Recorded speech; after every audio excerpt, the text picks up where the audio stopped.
नमस्कार शेतकरी मित्रांनो, स्वागत आहे तुमचं सर्वांचं आपल्या अंदाजे हवामानाच्या यूट्यूब चॅनलवर. चला मित्रांनो, बघूया महाराष्ट्र आणि भारताच्या कोणत्या ठिकाणी आपल्याला पाऊस शक्यता बनत आहे. तर सक्रिय अशी प्रणाली पाहिली तर बंगालच्या उपसागरात साधारणपणे या ठिकाणी आपल्याला एक कमी दाब क्षेत्र तीव्र रूपांतर झालेलं आहे आणि आपण बघू शकता त्याच्या अवतीभोवती ढगाची दाटी वाढत आहे आणि महाराष्ट्राच्या मध्यभागी एक टप रेषा विकसित झालेली आहे मित्रांनो. अशा प्रकारे बघू शकता तुम्ही आणि याच्या मध्यभागी आपल्याला ढगांची दाटी जास्त दिसत आहे. तर मित्रांनो, महाराष्ट्राला सध्याला तर जवळून पाहिलं तर महाराष्ट्राच्या बहुतांश पट्ट्यामध्ये सध्याला पावसाचे ढग दिसत आहे आपल्याला.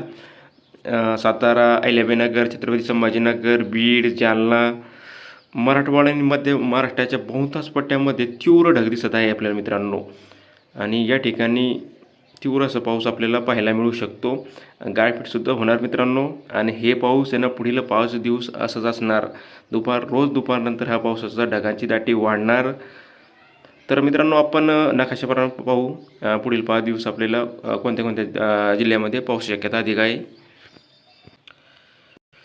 तर मित्रांनो, आपण बघू शकतात साधारणपणे अशा प्रकारे आपल्या महाराष्ट्रातून एक टफ रेषा विकसित झालेली आहे आणि बंगालच्या उपसागरात येणारे वारे अशा प्रकारे येत आहे आणि अरबी समुद्रात येणारे वारे अशा प्रकारे येत आहे. या दोन्ही वारे एकत्र आल्यामुळे महाराष्ट्रात पाऊस शक्यता सध्याला बनत आहे. हे पाऊस आहे ना पुढील 5 दिवस असं असणार मित्रांनो. रोज दुपारनंतर पाऊस शक्यता बनणार. तर पाऊस सर्वात आधी आपण गारपीट पाहू. तर गारपीट शक्यता जास्त करून आहे ना लातूर, नांदेड, परभणी, हिंगोली, जालना, छत्रपती संभाजीनगर, जळगाव, नाशिक या पट्ट्यामध्ये बनत आहे मित्रांनो खास करून.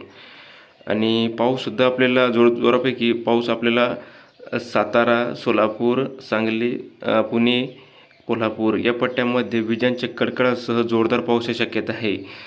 संभाजीनगर, जालना या ठिकाणीसुद्धा पाऊस आणि गारपीट दोन्ही असणार मित्रांनो. वादळी वाऱ्यासह पाऊस असणार आहे पुढील 5 दिवस मित्रांनो.